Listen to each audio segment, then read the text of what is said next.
Welcome to the Cantankerous Catholic with Joe Sixpack, the every Catholic guy. Listen to Joe tackle the really tough moral issues, current events, and politics from a Catholic perspective.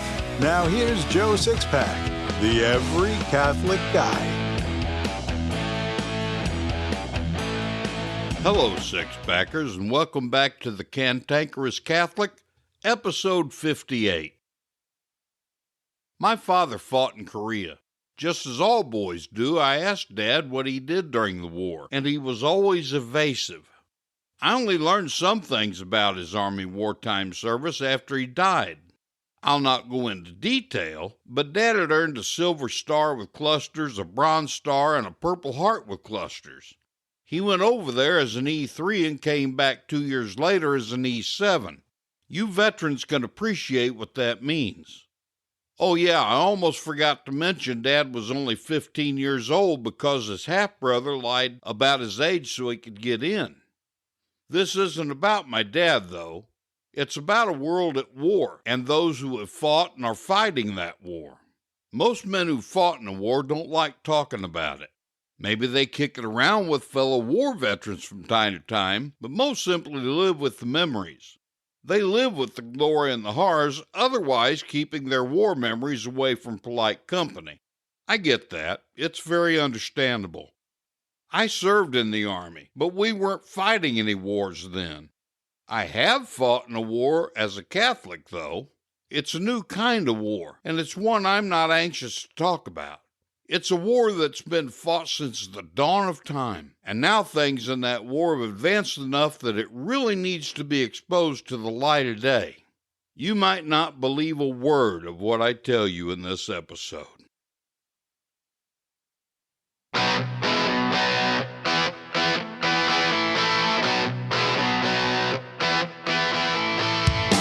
Do you have an apostolate you'd like other Catholics to learn about? Maybe you have an e-commerce business and you want to build sales while supporting a Holy Orthodox apostolate. Whatever you want to advertise, the Cantankerous Catholic is your portal to success. The Cantankerous Catholic isn't even a year into broadcasting its weekly shows, and we're already listened to in 16 countries, all 50 states, and 101 major cities throughout the U.S. and Canada. Our listener demographics are the most sought after for advertisers. The Cantankerous Catholic avatar is 53% men and 47% women ages 18 to 34. The show's average growth rate through 2019 was 24% per week, and our listeners are Orthodox Catholics who reject heterodox Catholic positions and political correctness. Relative to other podcasts and online advertising, our rates are extremely cost-effective and inexpensive. You can advertise in each show's show notes, in the recorded episode itself, our weekly newsletter that announces each new episode, all of these media together, or in any combination. So contact us today by filling out the form on the sponsor kit page at cantankerouscatholic.com or email Joe Sixpack, the every Catholic guy, directly at joe@cantankerouscatholic.com to learn how you can begin driving traffic to whatever you want to promote while helping to support a worthy, orthodox, and hard-hitting apostolate.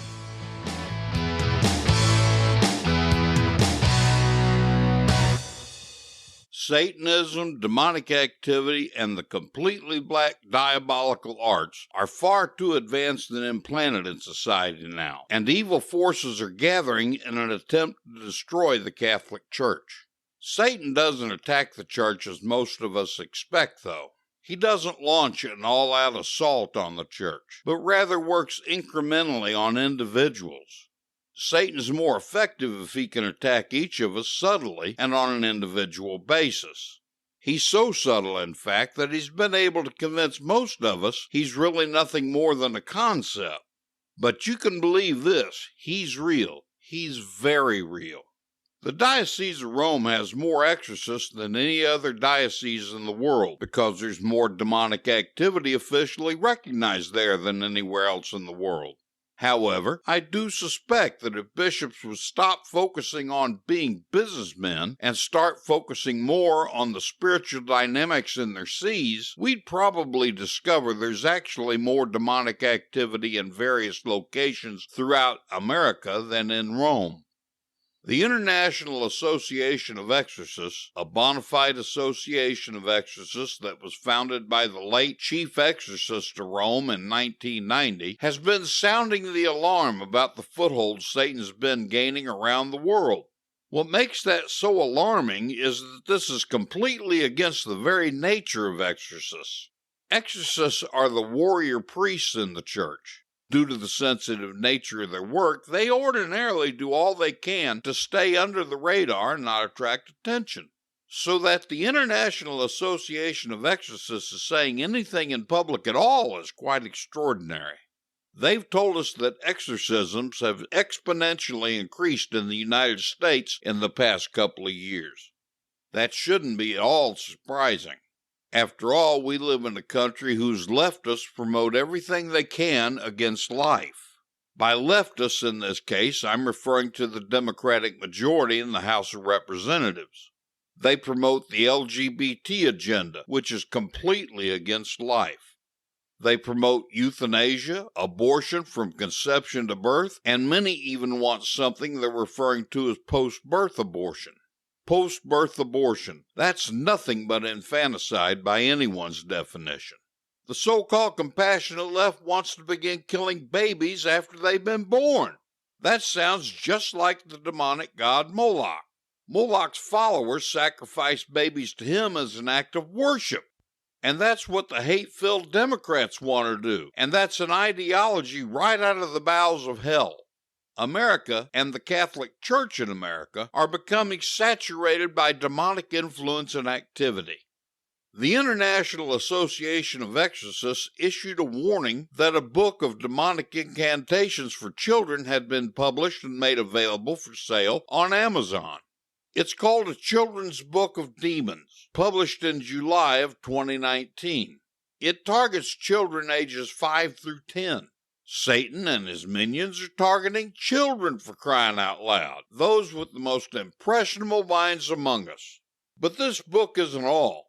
When I went to Amazon to see the book for myself, I was shocked to also find demonic coloring books, satanic bedtime stories, and even books that talk about the positive advantages of demons. In the autumn of 2019, a most extraordinary event occurred. I spoke about this in a previous episode last November. 4 different exorcists performing 4 different exorcisms of 4 different demons received the same identical message from those demons when the exorcists had them under involuntary compulsion. The message was that on a particular day in December of 2019, a very powerful demon would enter the Catholic Church. Did it really happen? I don't have any way of knowing, but my own personal experience and the fact that this warning was issued by bona fide exorcists certainly gives it a lot of credibility for me. Once again, exorcists try to stay hidden, so a public statement like this should carry a lot of weight with all of us. Satanism is on the rise in this country and at an alarming rate. But we need to understand that there are 2 different types of Satanism. The public Satanism and the vastly more evil hidden Satanism. Public Satanism would be represented by groups like the Satanic Temple and the Church of Satan. In public Satanism, adherents claim that Satan isn't real, but rather he's just a symbol of something resembling libertarianism. The public Satanism has begun to boldly assert itself in society and culture. Public black masses that aren't real, erection of satanic and demonic statuary to compete with Christian symbols in public places, and an explosion of new satanic religions, chapters, and formal church buildings. They're trying to make Satanism acceptable and tolerated and normalized, just the way the diabolical LGBT lobby did. Yes, LGBT is diabolical. It's literally from the depths of hell. No Catholic can accept any other view of LGBT than that, lest he cease being Catholic because he adheres to heresy in public. The hidden Satanism is quite different from the public version. They do indeed believe Satan is a real person, that he's God's enemy, and that he's intent on destroying mankind. They celebrate real black masses, and that means they sacrilegiously use a consecrated host to do so. You see, they have to have a consecrated host to have a black mass because everything in Satanism is a mere mockery of everything holy in the Catholic Church. Notice that Satanism doesn't mock anything Protestant, only that which is Catholic, and that should tell you something, unless you drool and have trouble figuring out how to tie your shoes, that is. Another reason I'm vehemently opposed to any priest allowing communion in the hand is because of the potential for satanic theft, so they can desecrate Jesus in their black masses. I've had some very scary encounters with hidden Satanism myself. I'd learned that a Catholic had gone to the dark side, that he'd become a Satanist, and that he was stealing hosts for black masses. At every Mass, this apostate Catholic would go to communion to pocket a host that he easily got from a priest through the abominable practice of communion in the hand. His priest had no idea that he was being a conduit for Satanists to do the most unthinkable things to the body of Christ. Unlike most Christians, both Catholics and Protestants, I'm not the least bit afraid of Satanists. They have souls created in the image and likeness of God just like anyone else. Therefore, once I learned about the apostate who was stealing consecrated hosts for black masses, it became a moral imperative that I try to get him back to the Church's embrace. In pursuing this Catholic soul, and we did eventually get him back, I had occasion to meet and get to know the coven's high priest. We actually developed a congenial relationship. If it hadn't been for the knowledge that I had to assume everything he said and did was a lie, this young man and I could have become friends. He knew much more about the Catholic faith than I did. People often say I'm a walking Catholic encyclopedia, but he made me look like an abridged version. What was most striking about it was that I was in my late 30s and he was in his early 20s. Anyway, we spoke candidly about the goals of Satanism and the conflicts between it and the Church. Neither of us were anything other than blunt and truthful when dealing with the subject matter. Working with several other committed Catholic men, we began to evangelize satanic members we met as a result of my relationship with the high priest. We first went after those we knew were Catholic, then just began pursuing anyone who we thought might be receptive. A surprising number of them were, to the chagrin of the high priest. We met with incredible success, thanks be to God. Consequently, the high priest ordered the murders of myself and another man. On multiple occasions, he and I escaped death, twice miraculously. No, don't ask. I won't tell you what happened. That I am speaking publicly about it at all is exceptional. Some listeners have been highly critical of me for the things I say, and that I push so hard for Catholics to take action in their own lives, especially regarding morality. Now you know one of the reasons why I do what I do.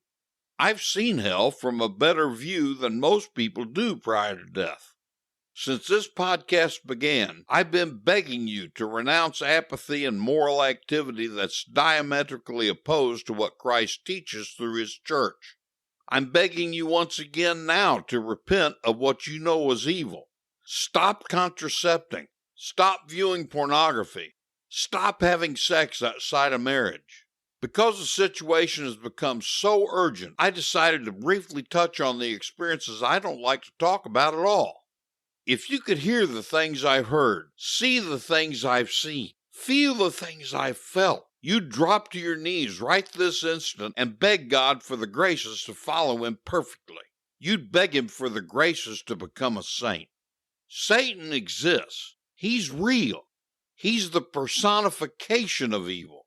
He wants your soul and he'll stop at nothing to get it. If you're apathetic or lazy about the faith, if you're not concerned about learning and living the faith well, and if you don't see it as a big deal to skip Mass from time to time, or if you easily commit pet mortal sins without a tinge of troubled conscience, then you really don't need to worry. Satan already has you. What do Billy D. Williams, the celebrated American artist Norman Rockwell, and famed comedian Jimmy Durante have to do with one man's journey from conservative Judaism to the cross? Everything. Marty Barrick has lived one of the most fascinating conversion journeys ever told. In Calvary Road, Marty's biography, you can read about Marty's military service with Billy D. Williams, how Norman Rockwell helped him pass a college course, how, in his deep abiding love for his late wife, Marty helped Irene travel the road of sanctity, how the times are quickly reaching critical mass for fulfilling prophecy concerning the Jews, and much, much more. Get your copy of Calvary Road by Marty Barrick today, in print or ebook on Amazon, Apple Books, Barnes & Noble, and Kobo. Joe Sixpack, the Every Catholic Guy, wants to make sure you're informed about all the Catholic news you need to know. Here's Joe Sixpack's top 5 Catholic news picks for this episode. Catholic news pick number 5. Hats off to LifeSite News. The situation in the church today is so severe that 5 cardinals and 2 of the most prominent bishops in the world have spoken about these as the end times. You can read the whole story by clicking the link in my show notes. Catholic news pick number 4. Hats off to LifeSite News. A U.S. Archbishop says Pope Francis told a group of American bishops in Rome that civil unions for homosexual couples that give them access to public benefits are acceptable, as long as it's clear such arrangements can never be considered marriage. You can read the whole story by clicking the link in my show notes. Catholic news pick number 3. Hats off to Catholic World Report. A group of local Catholics gathered outside Melbourne Prison on Christmas Eve to sing carols to George Cardinal Pell, currently incarcerated in the facility, and to pray for him as well as the other inmates and prison staff. You can read the whole story by clicking the link in my show notes. Catholic news pick number 2. Hats off to LifeSite News. Bishop Athanasius Snyder has said Pope Francis has the duty to prevent bishops in Germany from leading a clergy and faithful down the synodal path over the precipice of heresy. You can read the whole story by clicking the link in my show notes. Catholic news pick number 1. Hats off to the Daily Wire. Rock music icon Meat Loaf said that the climate change activist Greta Thunberg has been brainwashed into believing that climate change is real. Meat Loaf said, "I feel for that Greta. She has been brainwashed into thinking that there is a climate change and there isn't. She hasn't done anything wrong, but she's been forced into thinking that what she is saying is true." You can read the whole story by clicking the link in my show notes. Warning to snowflakes. If he thinks it, he says it. It's time now for Joe Sixpack's Common Sense Catholic Commentary. President Trump has been doing a remarkable job of restoring America's greatness. But no matter what he does, the government continues to grow like bacteria, and it spends our money like a drunken sailor, risking the future of our children and grandchildren to be able to pursue the American dream. Indeed, the American dream isn't nearly as clear and desirable today as it was a mere 20 years ago. In fact, the American dream is just a shadow of what it was when I entered the workforce nearly 50 years ago. I've got a couple of proposals to fix the situation, and one of them needs to be a part of our national discussion. There are 2 reasons why the federal government continues to grow, and spin. The blame can certainly be spread around to all 3 branches of government, and most especially the Congress. We know the reason the government began its expansion is because of the Democrats and Rhino Republicans, because they think government is the answer to everything. Once they planted the seed for big government and it began to germinate, the bureaucracies took on a life of their own, and the deep state perpetuates itself to assure their own job security at taxpayers' expense. That's the first reason why the government's so bloated. But do you know who the primary blame should be assigned to? If you said the American electorate, you'd be absolutely correct. This has got to change, and in my opinion, the way we need to do it is by changing our voting laws and amend the Constitution if need be. Do you realize that only 53% of Americans pay federal income tax? Sure, everyone has taxes deducted from their paychecks, but every dime of that goes back to the people paying them at tax season, 47% of Americans to be precise.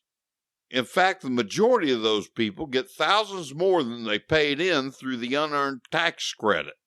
A whopping 49.2% of Americans get some form of assistance from the federal government, and therein lies the problem. Does it make sense that 53% of people who actually pay taxes fund the benefits of 47% of Americans who don't? Analogously, that's like taking your family to a restaurant for dinner, then when it's time to pay the bill, you discover that you're also paying for everybody else's dinner. Is that fair? Is that something you'd stand for? Unless you're a fool, I don't think you'd stand for it at all.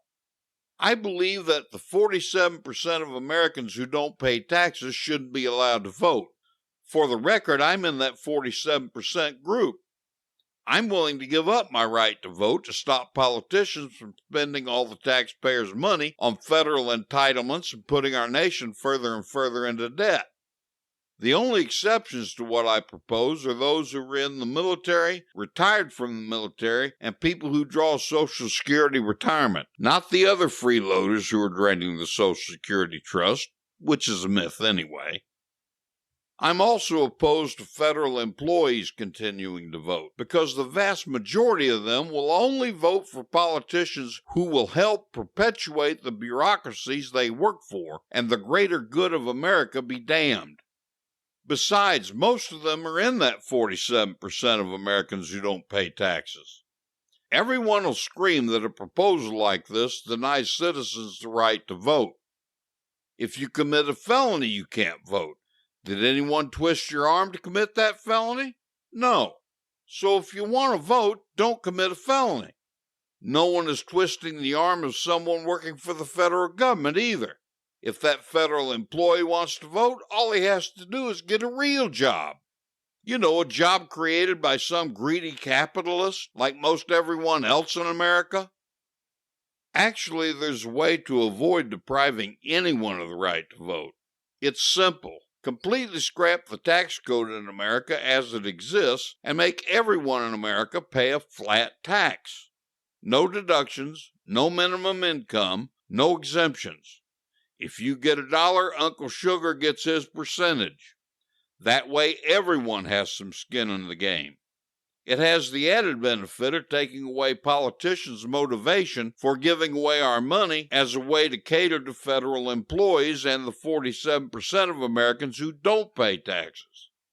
The Apostle Paul had a very simple solution in first century Christianity.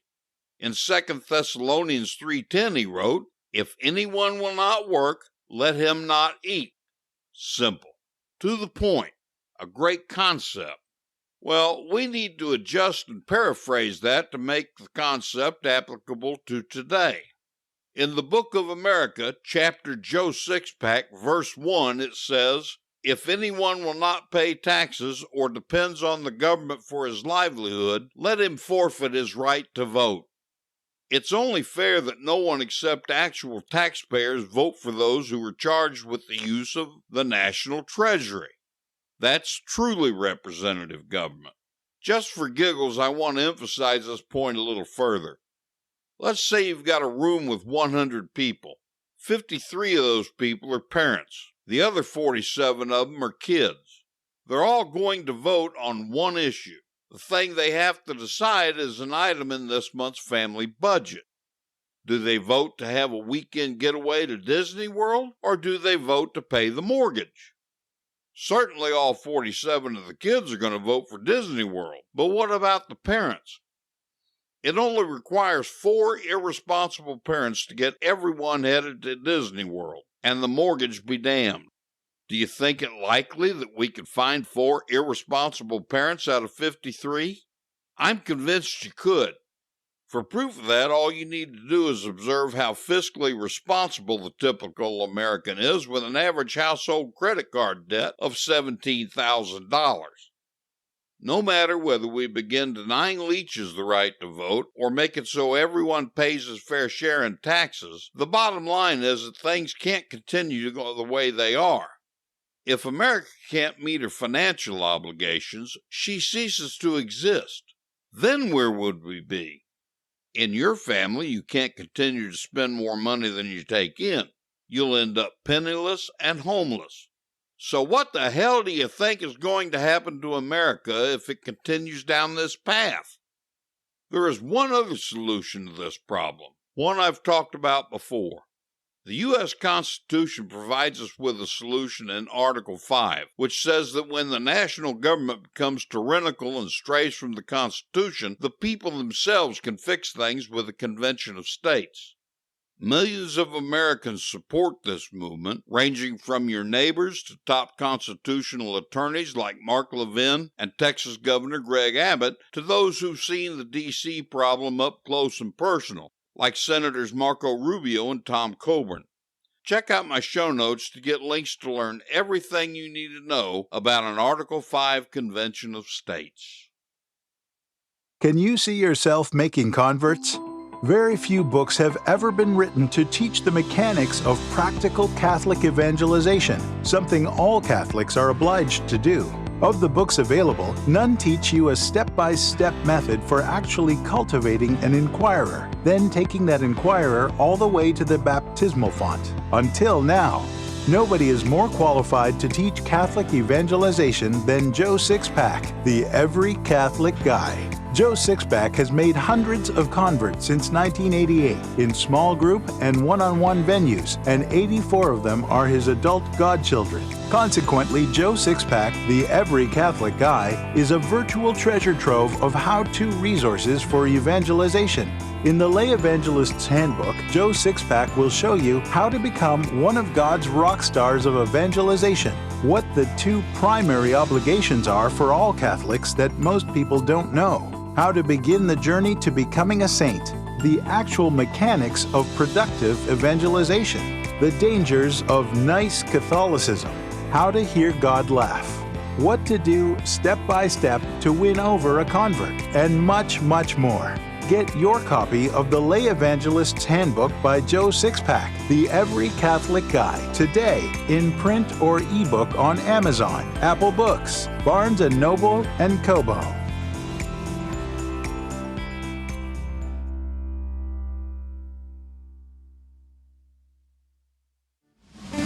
I believe a really great way to teach the faith is through stories, parables, and anecdotes. So here's today's story. Augustine was one of the greatest minds the church ever produced. One day as he was walking along the seashore, he was thinking about the Trinity and trying to think of a way he could help the laity to fully understand this mystery. He suddenly ran across a boy playing on the shore. The boy had made a hole in the sand and was taking water from the sea with a bucket and pouring it into the hole. Augustine stood watching the lad for a few minutes, then asked him, "Son, what are you doing?" The child answered, "I'm going to empty the sea into that hole." Augustine smiled and said, "That's impossible. Don't you see the ocean is much larger than the hole you made?" The boy replied, "It would be easier for me to do that than for you to completely understand the mystery of the Trinity."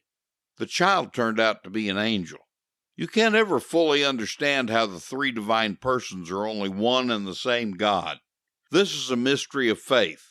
A mystery of faith is a truth we can't fully understand but believe it on the basis of the authority of the one who revealed it to us, which in this case is Jesus Christ. That's it for this episode, Six-Packers. Be sure to come back and listen to next week's episode. If you like the Cantankerous Catholic, be sure to write a review wherever you download it so other like-minded Catholics can more easily find it. And be sure to visit my show notes to get links to other things relevant to this episode. As long as you're on the show notes, drop a comment at the bottom to let me know what you think of this episode or to suggest topics for future episodes. If you happen to be on CantankerousCatholic.com for the show notes, download a free copy of The Best of What We Believe, Why We Believe It, Volume 1, and visit the Joe's Stuff page to get copies of my other books and some really neat coffee mugs. I think you six-packers are the cream of the Catholic crop, and I really appreciate you listening. Just remember, though, comfort and conviction don't live on the same block. This has been the Cantankerous Catholic with Joe Sixpack, the Every Catholic Guy. Thanks for subscribing, and be sure to visit CantankerousCatholic.com to get your free copy of Joe's popular book, The Best of What We Believe, Why We Believe It.